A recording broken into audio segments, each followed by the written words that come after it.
it does not begin with a long, drawn-out battle. It begins with a second sun rising in the west, followed instantly by the crushing silence of a global blackout.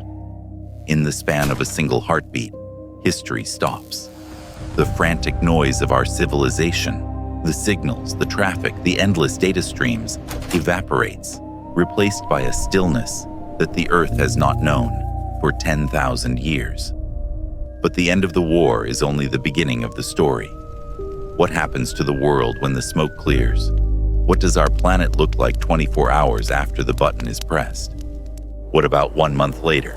Or 100 years after the last human breath is drawn?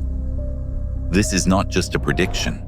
It is a time lapse of our potential extinction. We are journeying into a future where nature reclaims the ruins of our ambition. Let us step into the aftermath. 24 hours after impact. The immediate devastation is absolute, but for the survivors on the periphery, the true horror is the collapse of the invisible veins that power our world. The electromagnetic pulse has fried the grid. There is no internet, no flowing water, no refrigeration. Modern cities, once hives of light and motion, become concrete tombs. Without power, the pumps that keep subways dry fail. Within hours, the tunnels of London, New York, and Moscow begin to flood, drowning the arteries of the metropolis in dark, stagnant water. 72 hours later, the initial fires have subsided, replaced by a darker threat. The black rain begins to fall. Sticky, oily, and highly radioactive, it coats everything: the soil, the reservoirs, the skin of those who ventured out too soon. The sky is no longer blue. It is choked by millions of tons of soot and ash, lofted into the stratosphere.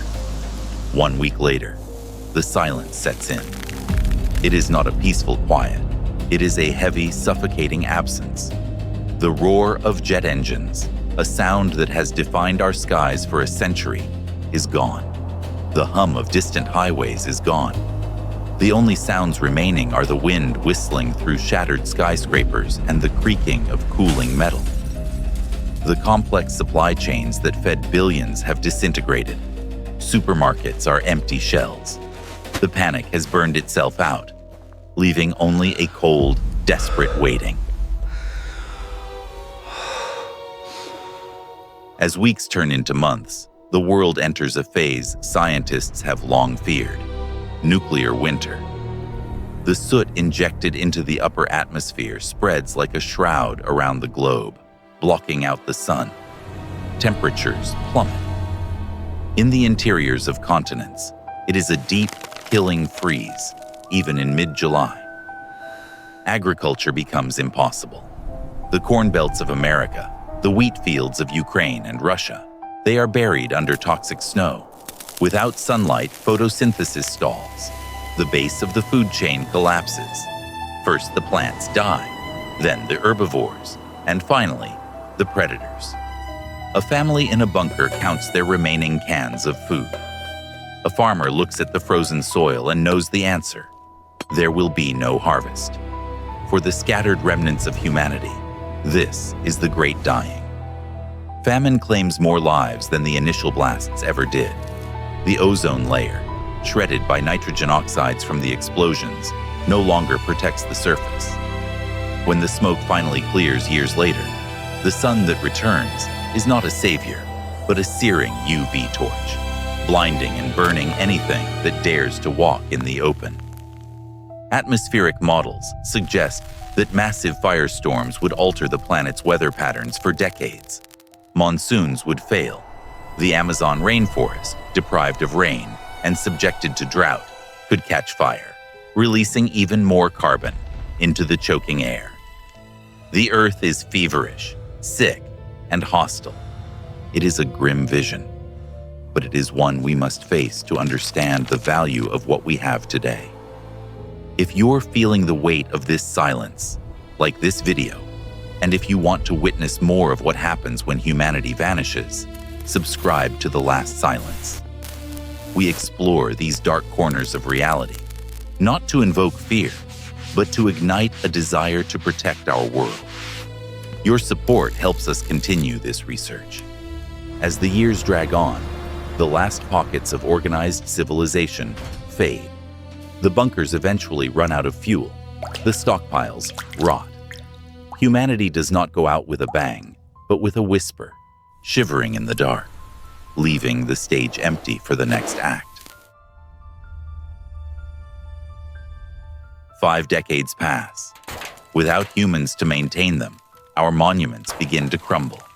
Water, the patient destroyer, seeps into the cracks of concrete. Freeze-thaw cycles break apart the bridges and highways. The great dams, unmanned, eventually silt up and burst, reclaiming the rivers and flooding the valleys, washing away the ghost towns downstream. But amidst the decay, there is a miracle. Life returns.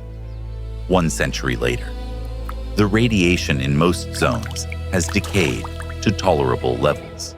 Nature, resilient and indifferent to our tragedy, begins to heal the scars. The exclusion zones, like we see in Chernobyl today, become accidental wildlife sanctuaries. Without the pressure of human hunting, habitat destruction, and industrial noise, populations of wolves, bears, and deer explode. Evolution accelerates. We might see slight mutations, adaptations to a higher background radiation, but life does not produce monsters. It produces survivors. The cities become the new forests.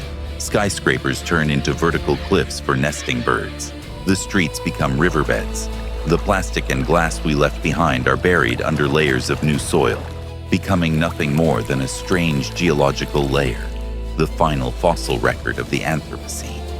And what of us?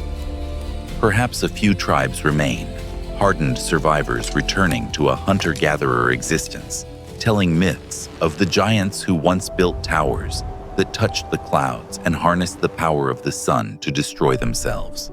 Or perhaps we are gone entirely, a memory in the wind.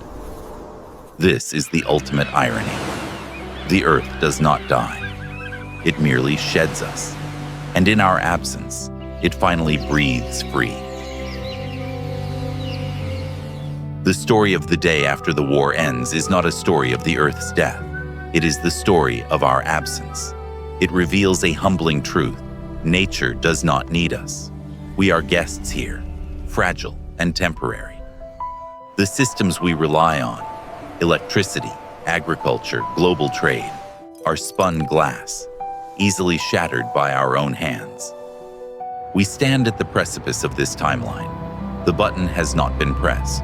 The second sun has not yet risen. We still have the choice to ensure that this script remains a fiction rather than a prophecy. If you want to explore more about the resilience of nature and the mysteries of abandoned worlds, click the video on your screen now. It continues the story of what happens when silence takes over. Subscribe to The Last Silence. Like this video to support the channel. We will see you in the next silence.